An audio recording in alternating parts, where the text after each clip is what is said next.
말씀은 느헤미야 6장 15절부터 7장 4절까지 말씀입니다.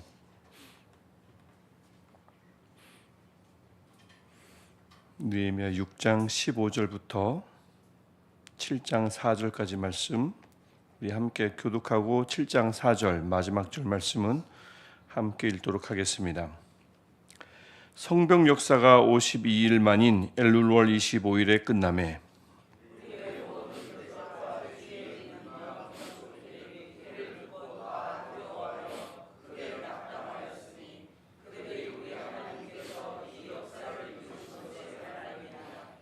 또한 그때의 유다의 귀족들이 여러 번 도비아에게 편지하였고 도비아의 편지도 그들에게 이르렀으니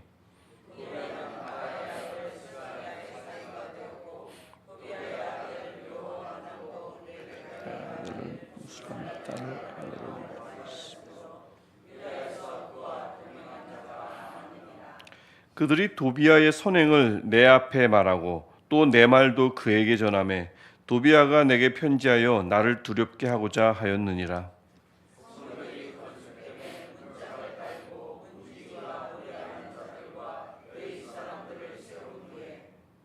내 아우 하나니와 영문에 관한 하나냐가 함께 예루살렘을 다스리게 하였는데 하나냐는 충성스러운 사람이요 하나님을 경외함이 무리 중에서 뛰어난 자라.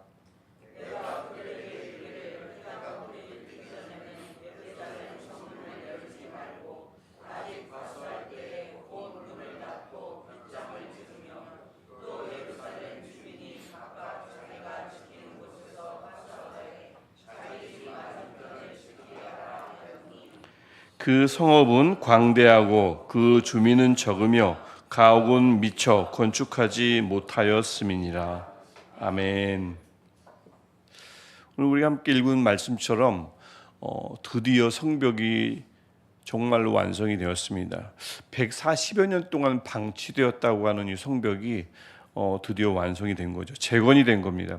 때로는 빈틈을 메꾸기도 하고 때로는 아예 처음부터 세우기도 했던 이런 작업이 50일 만에 굉장히 짧은 시간에 완성이 되었습니다. 그래서 주전 445년 10월 초쯤일 것이다. 보통 이렇게 추정을 합니다. 그렇게 산발락과 도비아 또 많은 사람들이 사방에서 위아래로 이렇게 막 방해를 놓고 또 위협을 가해서 백성들을 우리는 할 수 없다 기죽게 만들고 또 거짓말을 늘어놓으면서 헤아려 들고 했지만 이에 대해 느헤미야는 그들에게 직접 맞대응하기보다는 하나님을 향했습니다. 그래서 우리가 월요일과 화요일날 우리 보았던 것처럼 주여 내게 은혜를 베푸소서 내 손에 힘을 주옵소서 그 다음에 나를 두렵게 한 자들의 소행을 기억하옵소서 이렇게 하나님께 기도했습니다. 그랬더니 오늘 우리가 읽은 말씀처럼 16절에 정말 두려워하며 크게 낙심한 자들은 느헤미야와 함께 일한 자들이 아니라 누구였죠? 대적자들이었습니다. 16절을 보면 하나님이 이루셨음을 그들이 깨달았다고 그래요. 하나님이 일하시면 하나님의 백성들도 당연히 깨닫지만 하나님이 일하시면 대적자들도 이방인들도 알아본다는 것을 오늘 본문이 분명하게 선포합니다. 하나님을 도무지 막을 수 없음을 모든 일들이 깨닫게 된다는 거죠. 중간엔 모르죠. 과정엔 모르죠. 우리가 더 힘 있는 것 같고 우리가 더 이길 것만 같지만 결국 모든 일이 마치고 나면 하나님을 두려워하지 않을 수가 없음을 오늘 본문은 분명히 우리에게 말씀합니다. 하나님이 이루시는 일, 하나님의 역사는 반드시 그러함을 오늘 본문이 우리에게 분명히 증언하고 있죠. 근데 이렇게 하나님께서 이루셨으니까 즉 성벽 중수가 끝났으니까 모든 게 끝났을까요? 아닙니다. 아직 해야 할 숙제가 여러 남아있음을 볼 수가 있습니다. 특별히 17절부터 19절을 보면 그 대적자들 중에 도비아가 가장 큰 골칫거리였습니다. 그 사람의 힘이 세기도 했지만 무엇보다 그 도비아와 동맹을 맺은 유다의 귀족들이 많았기 때문입니다. 이 유다의 귀족들이 느헤미야를 관찰하고 그의 말과 행동을 적어서 도비아에게 17절을 보면 여러 번 보고했습니다. 또 도비아는 그것을 듣고는 귀족들에게 이런저런 지침을 내렸겠죠. 그래서 또 이런 지침을 여러 번 일러주었습니다. 17절 말씀입니다. 도비아가 누구예요? 성적 중수를 방해했던 자입니다. 느헤미야를 죽이려던 자였습니다. 하지만 귀족들이 그 도비야와 동맹을 맺었습니다. 왜 그랬을까요? 느헤미야가 이렇게 저렇게 마음에 들지 않았겠죠. 본문에는 추정할 만한 이유가 딱 하나 말고는 나머지는 나오질 않아서 모르겠는데 5장 1절부터 13절을 보면 느헤미야가 이 빚을 탕감하는 정책을 진행했습니다. 그럴 때 누가 손해 보겠어요? 귀족들이 손해 봤겠죠. 내가 꾸어줬는데 그걸 제대로 갚지 못하거나 이자를 받아야 되는데 이자를 갚지 못했고 100분의 1을 돌려주라고 했거든요. 그러니까 귀족들이 큰 손해를 봤죠. 이 내 것에 집착하는 이들의 전형입니다. 내가 누려야 할 것을 누리지 못하게 할 때 불만이 쌓이면 결국은 그렇게 하는 겁니다. 그래서 설상가상 이 도비야와 동맹을 맺은 이들의 수가 한 명이어도 힘들 텐데 아주 많았다고 18절이 제일 마지막에 말씀하고 있습니다. 정략 결혼까지 하면서 그 수가 더 많아졌습니다. 18절 말씀이죠. 그다음에 심지어는 19절을 보니까 도비야와 동맹을 맺은 유다 귀족들이 느헤미야 앞에서 도비야를 칭찬합니다. 도비야는 성전 중수를 방해했던 자라니까요. 근데 도비야를 칭찬하고 도리어 느헤미야에 관한 일들을 또 여러 말들을 모아서 도비야에게 전했습니다. 그랬더니 도비야가 느헤미야에게 편지를 보내서 위협했다고 하는데 아마도 귀족들이 일러 바친 정보들을 다 모아가지고 약점을 잡아서 그것을 이용했겠죠. 그래서 느헤미야에게 위협을 가할 거라, 두려움을 줄 거라고 생각했습니다. 유다 귀족들이 참 이 부분에서 안타깝습니다. 함께 성전을 중수했고 함께 세웠잖아요. 그러면 그 세운 것들을 함께 지키는 일에 충성했어야 하는데, 그 일에 충실했어야 하는데 왜 그랬을까요? 이 본문에 또 여전히 나오지 않지만 3장 5절에 우리 기억나시겠지만 드고아 사람들이 성벽 2개를 중수하는데 참여합니다. 그때 참여하지 않았던 귀족들이 있었습니다. 아마도 그 귀족들이 앞장서지 않았을까 싶은데 정확한 이유는 나오지 않지만 참 아쉽습니다. 다 모두가 성전 중수에 참여하진 귀족들이라 볼 수는 없고 함께 참여했지만 결국엔 느헤미야가 마음에 들지 않으니 그렇게 도비야를 찾았던 것입니다. 근데 제가 서두에도 말씀드렸지만 느헤미야는 패턴이 있습니다. 그런 외부와 내통하는 그를 반대하는 대적자들에게, 도비야나 산발렛에도 마찬가지였지만 그들에게 맞대응하는 데 시간을 낭비하지 않습니다. 여기서도 마찬가지네요. 외부와 내통하는 내부의 적들과 맞대응하는데 아까운 힘을 낭비하지 않습니다. 이제 막 성벽이 세워졌어요. 그 안에는 돌봐야 하고 지켜야 할 귀한 사람들이 훨씬 더 많았습니다. 그래서 7장 1절을 보니까 문지기를 세워서 성을 지키고, 노래하는 자들과 레위 사람들은 원래 성전과 관련된 사람들인데 이들이 성전을 돌보는 일뿐만 아니라 성문도 돌보고 지키게 합니다. 아마도 이들은 지키고 관리하는 일에 이미 성전을 통해서, 성전 일을 통해서 익숙했기 때문에 성전 문도 믿고 맡길 사람들이었다, 이렇게 생각했던 게 분명합니다. 2절을 보면 그리고는 동생 하나니, 믿었던 동생이겠죠. 그 다음에 영문의 관원, 아마도 북쪽에 있는 문일 텐데 그 관원인 하나냐를 세워서 예루살렘을 다스리게 했습니다. 하나니도 아마도 믿을 만한 사람이었을 거고, 하나냐는 이미 영문 관원으로 지내면서 좋은 칭찬을 받았던 사람일 겁니다. 특히 하나냐는 어떤 사람이라고 그러죠? 충성스러운 사람, 또요 하나님을 경외함이 무리 중에서 뛰어난 사람입니다. 하나님이 원하는 일꾼은 예나 지금이나 일맥상통하며 일관성이 있음을 알 수가 있습니다. 나중에 다시 한번 언급하겠지만 말입니다. 그리고 3절 보면 성문을 해가 뜰 때까지, 높이 뜰 때까지 열지 못하게 했어요. 즉 성문이 열려있는 시간을 최소화함으로써, 최대한 늦게 열게 함으로써 공격의 기회를 최소한에 줄였던 것을 볼 수가 있고요. 파수할 때도, 즉 문을 지킬 때도 문을 닫고 빗장을 걸어서 단단히 걸어 잠그도록 했습니다. 방심하지 않도록 공격의 기회를, 공격받을 기회를 최소한으로 죽이고 방어의 이 효율을 높이기 위해서 성문 열어놓는 시간을 최소화했던 것을 볼 수가 있습니다. 적들의 침입 가능성을 최소함으로써 성을 지키고자 한 거죠. 그리고는 또 마지막 뒷부분을 보면 바로 자기 집 앞을 지키게 했습니다. 효율적이죠. 그리고 효과적입니다. 내가 예루살렘 전체를 지키겠다고 막 돌아다니게 하는 것이 아니라, 그런 허황된 너무 큰 포부 말고요, 내가 속한 영역을 지키게 하는 게 가장 효율적이잖아요. 그렇게 했습니다.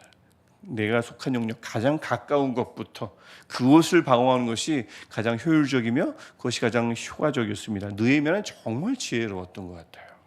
그래서 그렇게 많이 지혜로운 리더십으로 회자되는 인물이 된 것 아니겠습니까? 그래서 3절에 그렇게 나오고 4절을 보면 4절은 내일 보겠습니다만 인구가 턱없이 적은 문제도 이건 문제도 해결해야 했습니다.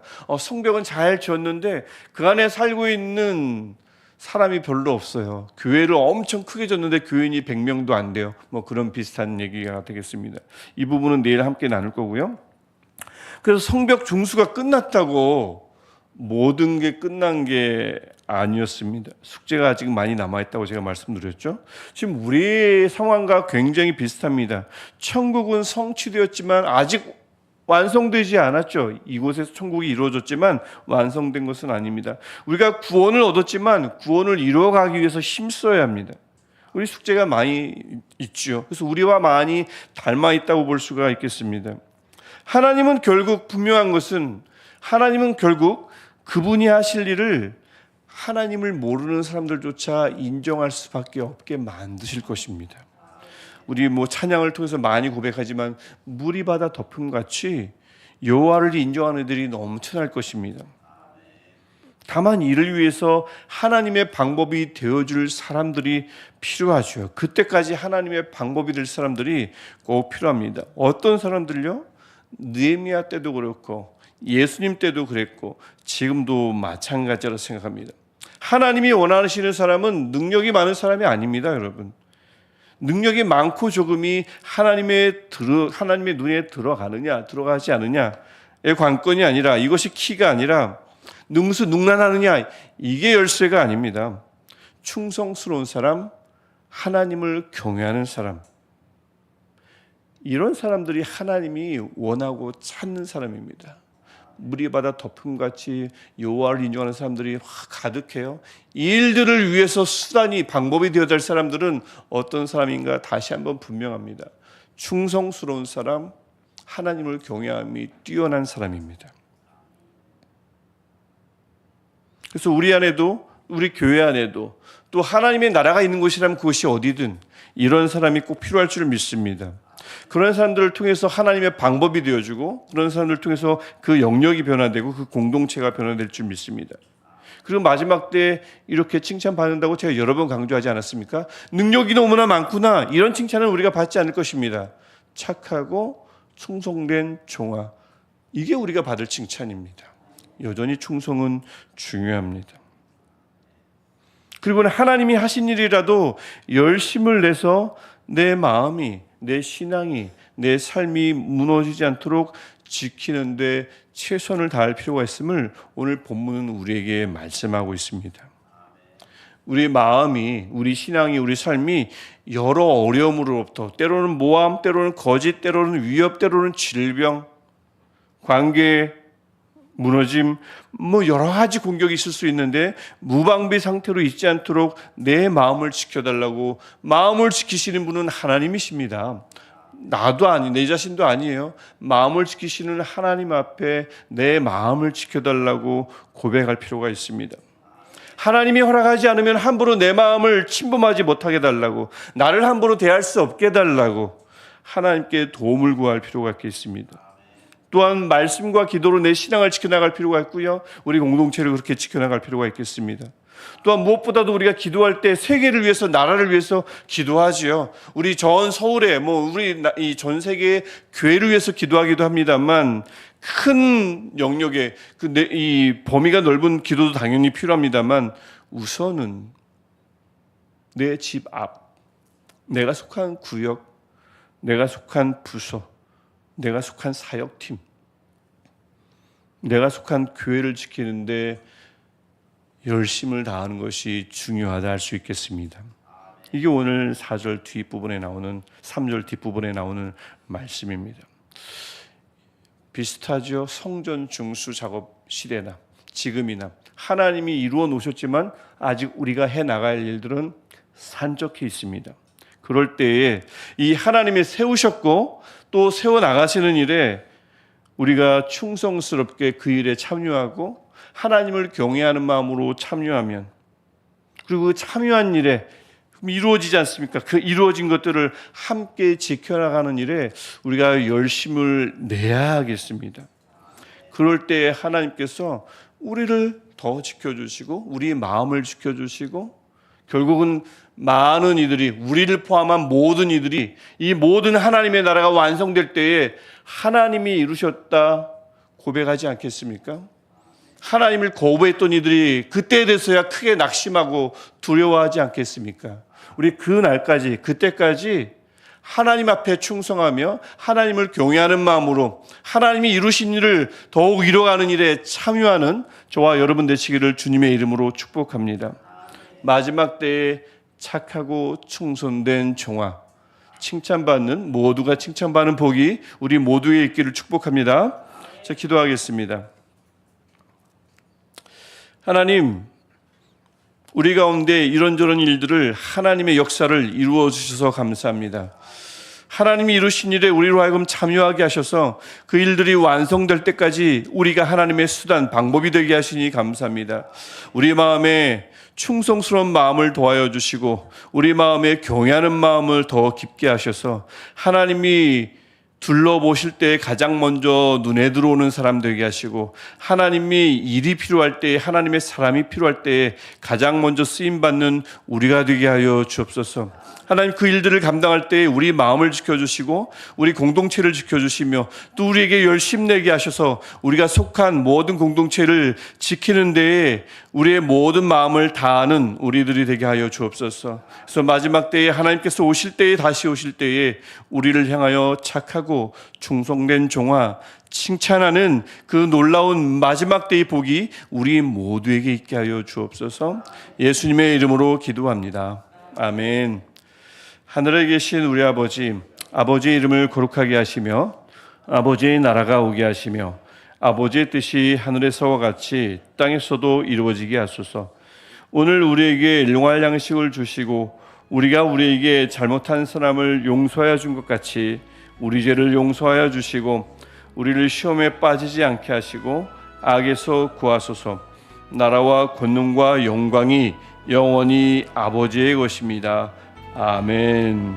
오늘도 이루어주시는 하나님께 우리 마음을 다해 기도하시다가 자유롭게 돌아가시겠습니다. 하나님, 행하시는 분, 역사하시는 분,